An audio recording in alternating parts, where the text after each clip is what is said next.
Welcome to part 2 of this energy harvesting experiment, where I'm going to be trying to put 8 lights on those stairs to just give a nice bit of light in an evening when we sit out. Those 8 lights are going to be powered by wasted mains, grounded electricity. That's the idea. So let's go indoors, get this sorted out.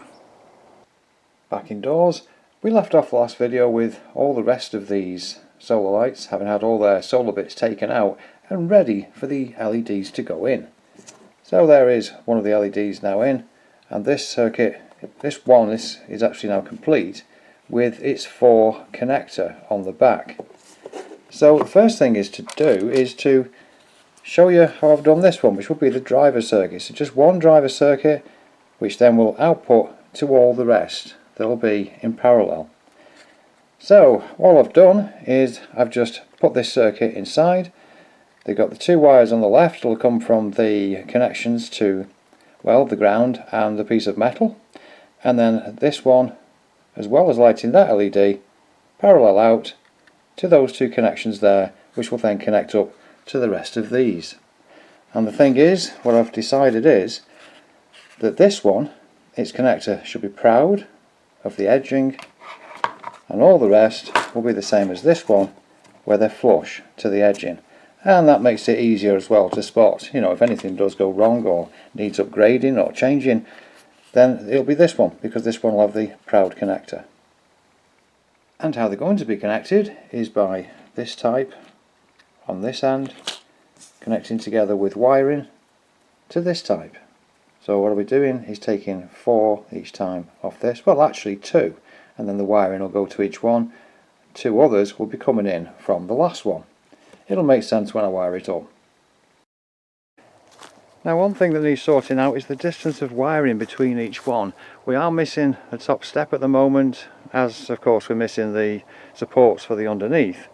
But what I'm thinking is every other step.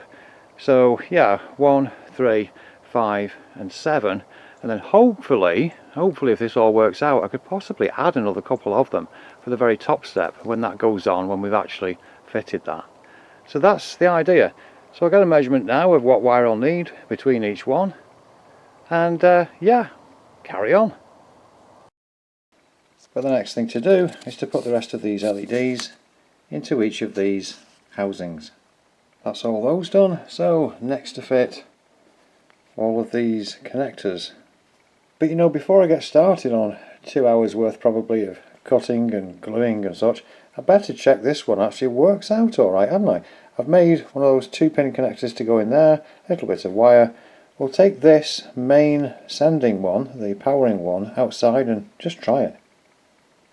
Right, we're outside now. It's quite a nice sunset really. Well, the light's fading, that's the thing, and so we can try this driver one out. So I've got one wire connected to the panel there. I'll connect this one up. Let's see if the light comes on. Yes, there we are. Let's have a look at it. Yep, yes, a nice pleasant colour. So that's working fine. Oh, what I will do is I'll swap these over now. So if I take that from there, and I'll take this one from here, and I'll plug this one up here. It's just a bit that sticks out, it's easy to attach to it. And then I'll take this one here and attach there, and there we go. The light is on just the same. So hopefully that answers the question of whether it's a galvanic battery type with dissimilar metals and whatnot. It works either way round, either connection, which says to me AC. So anyway, that looks nice enough. Go back indoors and build the other 7, the ones that will connect to this in parallel. Alright, so that's all of those done. Next thing is to connect up the LEDs and also to copy the wiring over. So we'll have one wire to one leg, next one down to the other leg, and then copy 1 to 3, 2 to 4. I'll also put little dabs of hot glue on these here because these were the entrance holes for the solar panels and they'll need to be weather protected. Well, I thought I'd come outside, take a little break while it's gone completely dark. It might allow for seeing what this looks like. And here it is, now fully in the dark. That is quite a nice effect with it bouncing around on the inside there with the little tiny bits of light as well. Oh, I quite like that. You can see how it's shining onto the front clear plastic as well. Yeah, that's very nice. That's an unexpected effect as well. Can't wait till I finish all of them, which I better get on with now.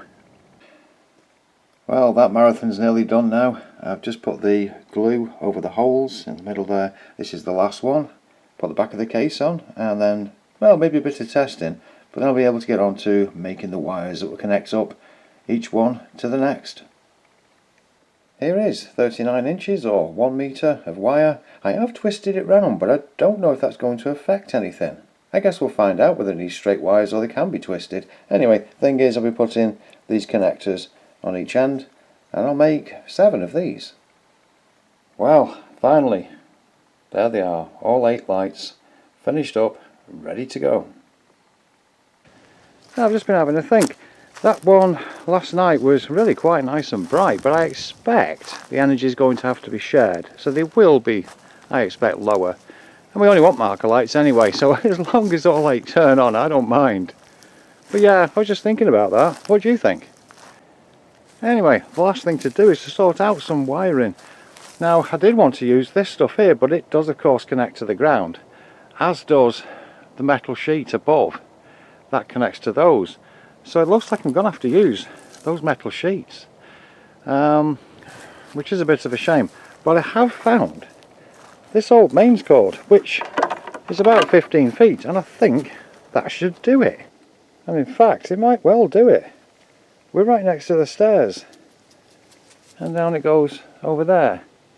So it is kind of funny also that it used to be a mains cord. Anyway, we'll try this. Here they are all outside, so I'll start cutting this back a little bit. Okay, well this is all very janky, but I've got this green wire going down to the ground, and I've got the other one connected to, well, what was the former mains lead, and there we go, that light is on. So I'll connect up the rest now. Here we are, mid through setting them up. You can see this top one, next one, next one, and this bottom one. Now I've realised actually the 1 metre is not wide enough to go across properly to the other corner over there, but hopefully I'll rectify that in a minute, and then we can have a look at these when it goes darker. Right, I've made a longer wire such that this one can go in the right place, and as you can see that light is on. This is only very temporary though, because we've not finished these stairs yet, and I doubt we'll be sitting out until probably spring. But yeah, so this janky setup here is just for testing. Right, got these other 3 on, and here they are, all set up now, all 8. We'll come back when it goes dark. It is going dark now, and sometimes my camera has troubles when it does go dark, but you can see they're all on. This is really quite nice. We didn't want anything too blastingly bright because we do sit outside and star watch, so we didn't want, you know, a system of lights that would be overbearing on the eyes. But yeah, they're running. I'm really happy about the project. Okay, well, if you like this kind of thing, please do consider liking and subscribing. I've been doing a lot of this kind of a thing recently. Hope you enjoyed it, and I'll see you in the next video.